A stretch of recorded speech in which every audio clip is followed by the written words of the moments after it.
Good evening. Trade wars are good, and with those words, the battle lines are being drawn as Donald Trump plans for a global trade war.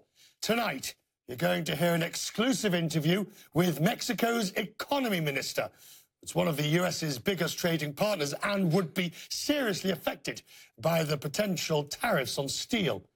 You'll also hear from the former head of the WTO, who says Mr. Trump is wrong to view trade as a zero-sum game. The president had plenty to say today, telling the world that trade wars are good. And tonight, the rest of the world has started planning its countermeasures. It started with a tweet that isn't even policy yet. This is the president's point. He said, when a country, the USA, is losing many billions of dollars on trade with virtually every country it does business with, trade wars are good and easy to win. He went on to suggest not trading with countries would get cute with the United States. In Europe, they're saying no one will win a trade war. Une guerre commerciale. A trade war between Europe and the United States will only have losers.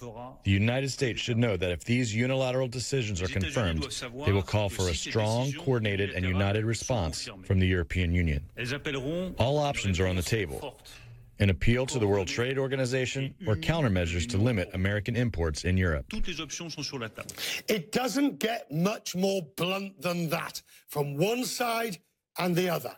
And so let me show you. Let's go to the war room and let me show you the potential retaliatory weapons which even now are being planned if this trade war actually begins. Remind ourselves how it started. The United States says it is looking to put tariffs on imported steel to the US from across the globe. On the other side of this, now we're hearing from the other countries. The European Union, for example, they are considering tariffs that would go across the Atlantic eastbound on Levi jeans, Jim Beam bourbon, and even, purely symbolically, but just how significant, Harley-Davidson motorcycles that would also get tariffs. But there is more when you look at how China would retaliate in this trade war. For instance, promising tariffs on US soybeans, and to make it truly brutal, tech companies like Intel and Apple could also feel the full effect. You're getting an idea now of how this turns truly global and very nasty.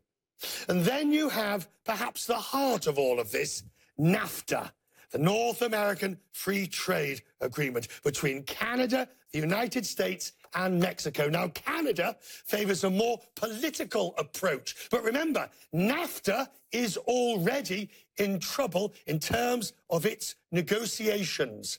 So put all this together. NAFTA over in the Americas, all these tariffs in Europe, China, Russia, India, even Australia saying they would all join in.